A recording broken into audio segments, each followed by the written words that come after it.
YCP నేతలు 5 ఏళ్ల పాటు అధికారాన్ని అడ్డం పెట్టుకుని చేసినటువంటి అవినీతి అక్రమాలు ఒక్కొక్కటిగా బయటకు వస్తున్నాయి. ఇప్పటివరకు మనం కేవలం లిక్కర్ స్కామ్, శాండ్ స్కామ్ గురించి మాత్రమే మాట్లాడుకున్నాం. ఇటీవల పెద్దిరెడ్డి రామచంద్రారెడ్డి అటవీ భూమిని స్వాధీనం చేసుకున్నాడు దానికి సంబంధించి వార్తలు విన్నాం. అయితే తాజాగా విశాఖ ఎంపీగా ఉండి నాడు విశాఖలో కోట్ల రూపాయల విలువైన భూములను స్వాధీనం చేసుకున్నారు అనేది బహిరంగ సత్యం. స్వయంగా జగన్మోహన్ రెడ్డి అంతటి వ్యక్తి ఆ ఋషికొండకు గుండు కొట్టి ఏకంగా 500 కోట్లు పెట్టి ప్యాలెస్ నిర్మించుకున్న పరిస్థితి.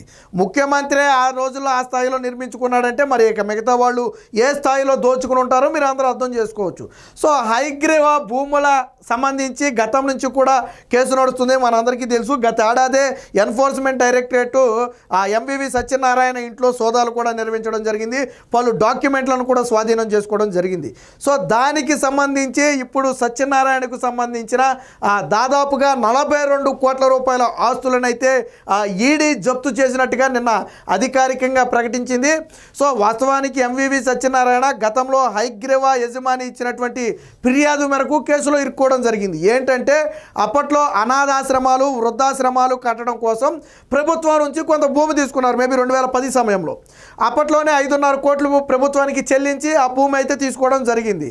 తరువాత వీళ్ళు ఏం చేశారు, ఫోర్జరీ పత్రాలతో ఆ భూమిని స్వాధీనం చేసుకునే ప్రయత్నం చేశారు. దాంట్లో ఎంవివి సత్యనారాయణతో పాటు మరికొంతమంది కూడా ఉన్నారు. స్వాధీనం చేసుకున్నారని చెప్పి స్వయంగా అప్పుడు హైగ్రీవ యజమానిగా ఉన్నటువంటి జగదీశ్వరుడు ఏదో ఉంది ఆయన పేరు, ఆయనే స్వయంగా కేసు పెట్టారు. సో అప్పుడు ఈడీ రంగంలోకి దిగింది. ఎప్పుడైతే ఆయన కేసు పెట్టారో అప్పుడు ఇది ఒక మనీ లాండరింగ్ కిందకు వస్తుందనే ఉద్దేశంతో రంగంలో తిరిగింది. ఇప్పుడు ఆస్తులను జప్తు చేసింది కూడా మనీ లాండరింగ్ కిందే.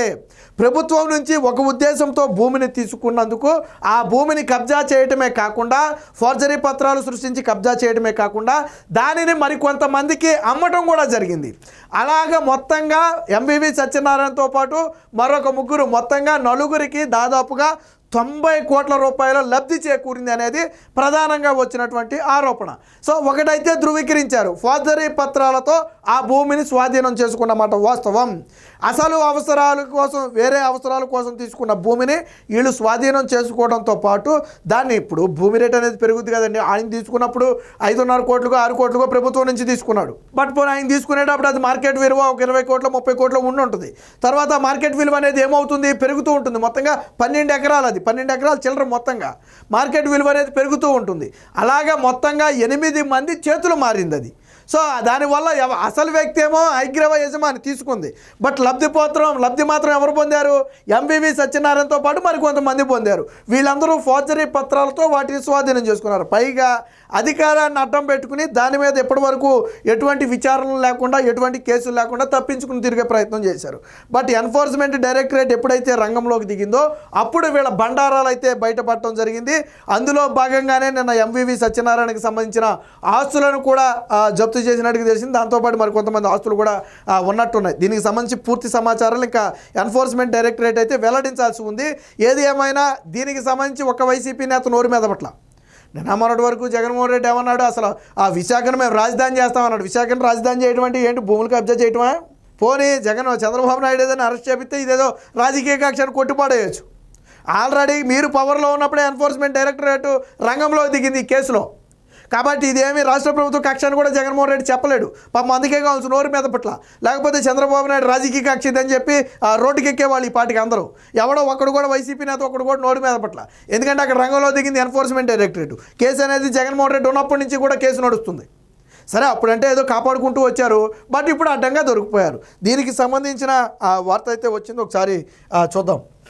ఈ ఎంవివి సత్యనారాయణకి విజయసాయిరెడ్డికి మధ్య కూడా వైరం ఉండేది. మీకు గతంలో గుర్తుందో లేదో, విజయసాయిరెడ్డి షాడో ముఖ్యమంత్రిగా వైజాగ్కు వ్యవహరిస్తున్నాడని చెప్పి ఆరోపణలు వచ్చాయి. ఆ నేపథ్యంలో అప్పట్లో కొన్ని పరస్పర ఆరోపణలు చేసుకున్నారు. అటు విజయసాయిరెడ్డి అలాగే ఇటు ఎంవివి సత్యనారాయణ కూడా బహిరంగంగా ఆరోపణలు చేసుకుంటే మొత్తానికి జగన్మోహన్ రెడ్డి ఏదో కూర్చోబెట్టి సెటిల్ చేసినట్టున్నాడు.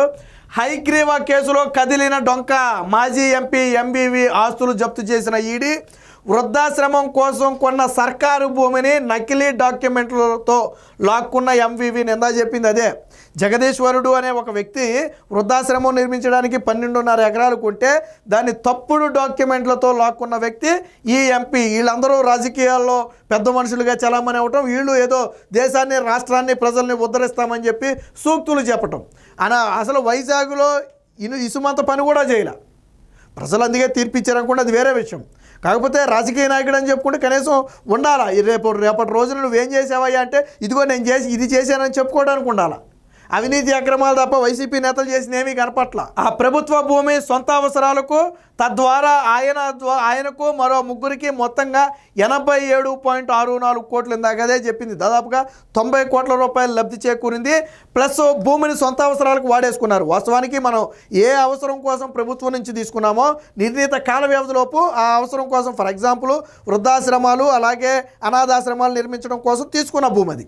ఆ టైం పీరియడ్ ఉంటుంది, ఏడాది, 2 ఏళ్ళ 3 ఏళ్ళ టైం పీరియడ్ ఉంటుంది. ఆ టైం పీరియడ్ లోపల దాని నిర్మాణాన్ని ప్రారంభించాలి. ఖచ్చితంగా అవసరమైతే డెడ్ లైన్ లోపు వాటిని కట్టాలి.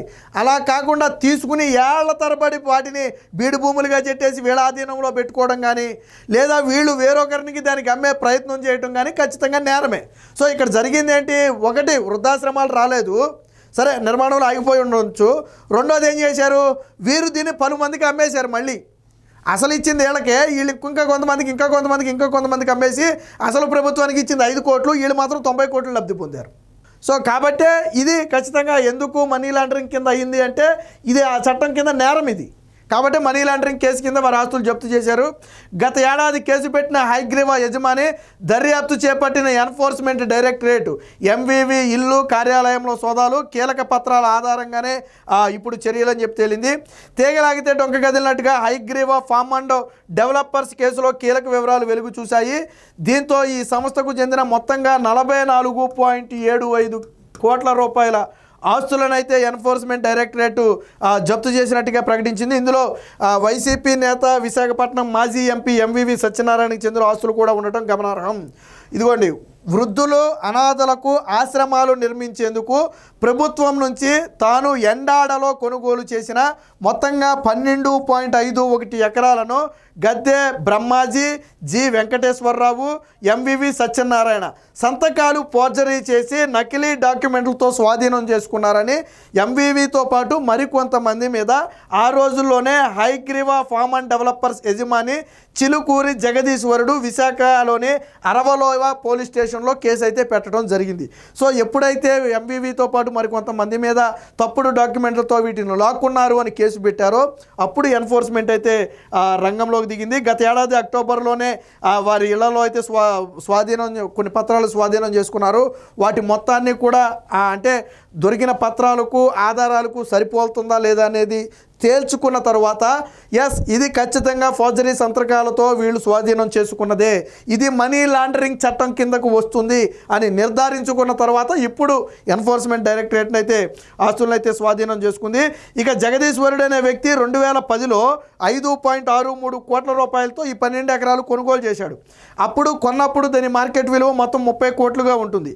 ఆ తర్వాత గద్దె బ్రహ్మాజీ, జి వెంకటేశ్వరరావు, ఎంవివి సత్యనారాయణ హైగ్రీవా సంస్థలో 2020లో భాగస్వాములుగా చేరారు. 2021-22 మధ్య దాదాపుగా 30 విక్రయ ఒప్పందాలు, సేల్ డీడ్స్ ద్వారా ఆ భూమిని బ్రహ్మాజీ, జీవీవి అలాగే ఎంవివి వీళ్ళు ముగ్గురు బిల్డర్స్ పేరు మీదకు జగదీశ్వరుడు బదిలీ చేశారు. తర్వాత దీన్ని వేరు వ్యక్తులకు అమ్మడం జరిగింది. ఇలా మొత్తంగా ఇది క్రైము. ఇది చూడండి, ఇక్కడ ఇలా నిబంధనలకు విరుద్ధంగా విక్రయించడం అనేది ప్రోసీడ్స్ ఆఫ్ క్రైమ్ అనే క్రైమ్ కిందకు వస్తుంది. అంటే ఒక రకంగా మనీ లాండరింగ్ కిందకు వస్తుంది. కాబట్టే ఇప్పుడు దీనికి సంబంధించి అయితే మొత్తంగా చేసినట్టుగా తెలుస్తుంది. అదే దీనికి సంబంధించిన పూర్తి వివరాలు ఇంకా ఎన్ఫోర్స్మెంట్ డైరెక్టరేట్ ఇవ్వాల్సి ఉంది. అలాగే ఎంవివి సత్యనారాయణ మీద అవసరమైతే మనీ లాండరింగ్ కింద కేసు పెడితే ఖచ్చితంగా తర్వాత అదుపులోకి తీసుకోవడాలు, అరెస్టులు ఇవన్నీ కూడా కామన్గా జరుగుతాయి. జగన్మోహన్ రెడ్డి మీద కూడా మనీ లాండరింగ్ కేసులే. జగన్మోహన్ రెడ్డి 43,000 కోట్ల రూపాయలు దోచుకున్నాడు అనేది సిబిఐ కానివ్వండి, ఈడీ కానివ్వండి చెప్పే మాట. జగన్మోహన్ రెడ్డి మీద రెండు వైపుల నుంచి కేసులు ఉన్నాయి. అటు సిబిఐ కేసులతో పాటు ఇటు ఈడీ కేసులు కూడా ఉన్నాయి. వన్స్ ఈడీ గానే ఇన్వాల్వ్ అయితే ఒక కేసుల్లో అవి అంత ఈజీగా పోయే కేసులు కాదు. ఎన్ఫోర్స్మెంట్ డైరెక్టరేట్ చాలా పకడ్బందీగా వ్యవహరిస్తుంది. అది కేసులు పెట్టిందంటే చాలా ఎక్కువ కాలం నడుస్తాయి, అంత ఈజీగా తప్పించుకోలేరు. సో మొత్తంగా ఏది ఏమైనా ఇప్పుడు వైసీపీ మాజీ ఎంపీ తీగలాగితే డొంక కదిలినట్టుగా వీళ్ళ అవినీతి భోగోతాలు, అక్రమంగా ఫోర్జరీ చేసి లాక్కున్నటువంటి భూముల భోగోతాలు అయితే బయటపడ్డాయి. ఈ కేవలం మచ్చుకు మాత్రమే, ఇది పాతది. అసలు 5 ఏళ్లలో దోచుకున్నవి ఇంక ఈ ప్రభుత్వం బయట పెట్టాల.